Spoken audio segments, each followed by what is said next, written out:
Hi ವಿದ್ಯಾರ್ಥಿಗಳೇ, ಎಲ್ಲರಿಗೂ ನನ್ನ ಒಂದು ಚಾನಲ್ಗೆ ಸ್ವಾಗತ ಹೇಳ್ತಾ 2024ರಲ್ಲಿ ನಿಮ್ಮ ಒಂದು ಬೋರ್ಡ್ ಪರೀಕ್ಷೆ ನಡೆಯುತ್ತೆ.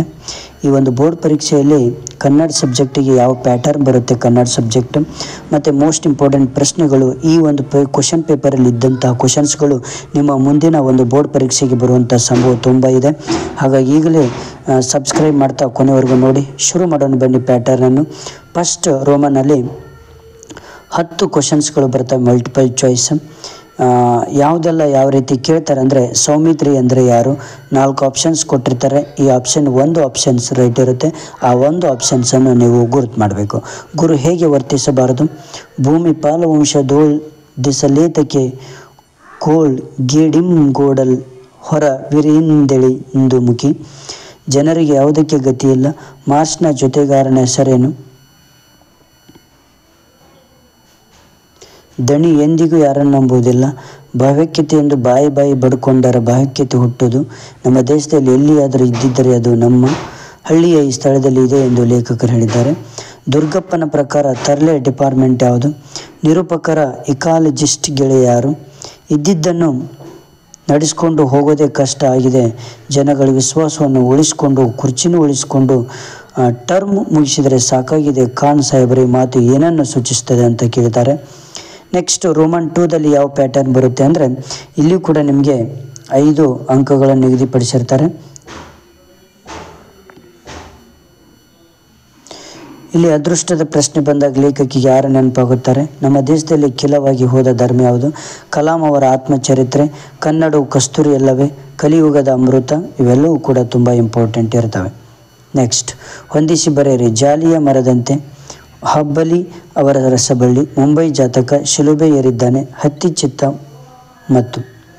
ನೆಕ್ಸ್ಟ್ 4th ಒನ್, ಯಾರಾದರೂ 3 ಪ್ರಶ್ನೆಗಳಿಗೆ 2-3 ವಾಕ್ಯಗಳನ್ನು ಉತ್ತರಿಸಿರಿ.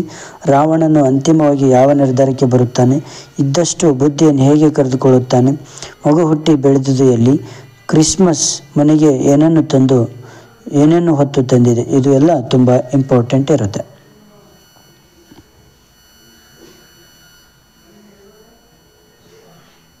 ನೆಕ್ಸ್ಟ್ ಯಾರಾದರೂ 2 ಪ್ರಶ್ನೆಗೆ 2-3 ವಾಕ್ಯಗಳಲ್ಲಿ ಉತ್ತರಿಸಿರಿ. ಡಾಕ್ಟರ್ ಚಂದ್ರಪ್ಪ ಬಸ್ಲಿಂಗನಿಗೆ ಡಾಕ್ಟರ್ ತಿಮ್ಮಪ್ಪನವರ ಬಗ್ಗೆ ಕೊಟ್ಟ ಅಭಿಪ್ರಾಯವೇನು, ಸಿಂಹಬಾಲದ ಕೋತಿಗಳಿಗೆ ಒದಗಿದ ತೊಂದರೆಯೇನು, ಮನೋರಮೆ ಕತೆ ಹೇಳೆಂದು ಕೇಳಲು ಕಾರಣವೇನು, ಹಳ್ಳಿಯ ಚಹಾದ ಅಂಗಡಿ ಎಂದರೆ ಹೇಗಿರುತ್ತದೆ. ಯಾವುದಾದ್ರೂ 3 ಪ್ರಶ್ನೆಗಳಿಗೆ 2-3 ವಾಕ್ಯಗಳಲ್ಲಿ ಉತ್ತರಿಸಿರಿ.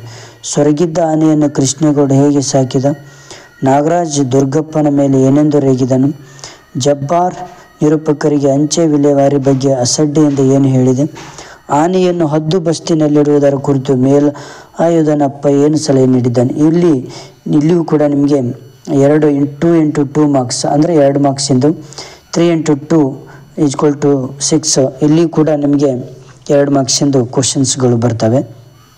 ನೆಕ್ಸ್ಟ್ ಈ ವಿಭಾಗದಲ್ಲಿ ನಿಮಗೆ ರೋಮನ್ 5th ಯಾವತ್ತಂದರೆ 2 × 3 ಅಂದರೆ ನಿಮಗೆ ಯಾವುದಾದ್ರೂ 2 ಅಂದರೆ 3 ಮಾರ್ಕ್ಸಿಂದು ಕ್ವಶನ್ಸ್ಗಳು ಬರ್ತವೆ.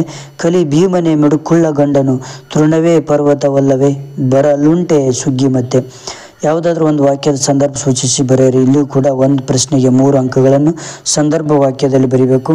ಇಲ್ಲಿಯೂ ಕೂಡ 3 ಅಂಕಗಳನ್ನು ನಿಗದಿಪಡಿಸಿರ್ತಾರೆ. ಇಲ್ಲಿಯೂ ಕೂಡ ಸಂದರ್ಭ ಸೂಚಿ ಬರಿಬೇಕಾಗುತ್ತೆ. ನೆಕ್ಸ್ಟ್ ನೋಡಿ, ವಿಭಾಗ ಈ ವಿಭಾಗ ಯಾವುದಾದ್ರೂ 2 ಪ್ರಶ್ನೆಗಳಿಗೆ 5-6 ವಾಕ್ಯಗಳನ್ನು ಉತ್ತರಿಸಿರಿ. ರಾವಣನ ಮನಂ ಪರಿವರ್ತನೆಯ ಸಂದರ್ಭವನ್ನು ಕವಿ ಹೇಗೆ ನಿರೂಪಿಸಿದ್ದಾರೆ, ಬಸವಣ್ಣನವರ ಪ್ರಕಾರ ನೈಜ ಭಕ್ತಿಯ ಲಕ್ಷಣಗಳ್ಯಾವು, ತನ್ನ ಒದಗಿದ ಸಂಕಟವನ್ನು ಹೇಳಿಕೊಳ್ಳುವ ದ್ರೌಪದಿಯ ಸ್ವಗತದ ನುಡಿಗಳ್ಯಾವು, ವೃದ್ಧರ ತನಕ ತಲ್ಲಣಗಳನ್ನು ಕವಯಿತ್ರಿ ಹೇಗೆ ಚಿತ್ರಿಸಿದ್ದಾರೆ. ಯಾವುದಾದ್ರೂ ಒಂದು ಪ್ರಶ್ನೆಗೆ 5-6 ವಾಕ್ಯಗಳು ಉತ್ತರಿಸಿರಿ. ಬಸಲಿಂಗ ಎದುರಿಸುತ್ತಿದ್ದ ಸಮಸ್ಯೆಗಳು ಯಾವುವು, ಬದುಕಿನಲ್ಲಿ ಆಯ್ಕೆಗಳು ಮುಖ್ಯ ಎಂಬುದನ್ನು ಲೇಖಕಿ ಹೇಗೆ ನಿರೂಪಿಸಿದ್ದಾರೆ, ಚಿನ್ನಮ್ಮ ಬೆಳ್ಳಿ ಲೋಟವನ್ನು ಮತ್ತೆ ಹೊಳೆಗೆ ಎಸೆಯಲು ಕಾರಣವೇನು, ಇವೆಲ್ಲವೂ ಕೂಡ ತುಂಬ ಇಂಪಾರ್ಟೆಂಟು.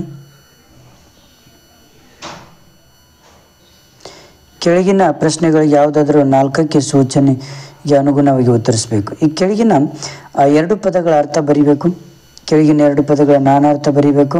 ತಸ್ತಮ ತದ್ವ ಬರೀಬೇಕು, ವಿಭಕ್ತಿ ಪ್ರತ್ಯಯ ಕೇಳ್ತಾನೆ, ಕ್ರಿಯಾಪದಗಳನ್ನು ಕಾಲವನ್ನು ತಿಳಿಸ್ಬೇಕಂತ ಹೇಳ್ತಾನೆ, ನುಡಿಗಟ್ಟುಗಳು ಸ್ವಂತ ವಾಕ್ಯದಲ್ಲಿ ಬಳಸಿ ಬರಿಬೇಕಂತಾನೆ. ಇವೆಲ್ಲ ಟೋಟಲ್ ಆಗಿ ನಿಮ್ಗೆ 8 ಅಂಕಗಳನ್ನು ನಿಗದಿಪಡಿಸಿರ್ತಾನೆ. ಯಾವುದಾದ್ರೂ ನೀವು 4ಕ್ಕೆ ಮಾತ್ರ ಉತ್ತರವನ್ನು ನೀಡಬೇಕಾಗುತ್ತೆ. ಪ್ರತಿ ಒಂದು ಪ್ರಶ್ನೆಗೆ 2 ಅಂಕಗಳನ್ನು ನಿಗದಿಪಡಿಸಿರ್ತಾನೆ. ನೆಕ್ಸ್ಟ್ ನಿಮಗೆ ಇಲ್ಲಿ ಬರೋದು ಒಂದೊಂದು ಕುರಿತು ಪ್ರಬಂಧವನ್ನು ಬರೀಲಿಕ್ಕೆ ಹೇಳ್ತಾನೆ, ಒಂದು ಪತ್ರವನ್ನು ಬರೀಲಿಕ್ಕೆ ಹೇಳ್ತಾನೆ. ಪ್ರತಿಯೊಂದಕ್ಕೂ 4 ಅಂಕಗಳನ್ನು ನಿಗದಿಪಡಿಸಿರ್ತಾನೆ.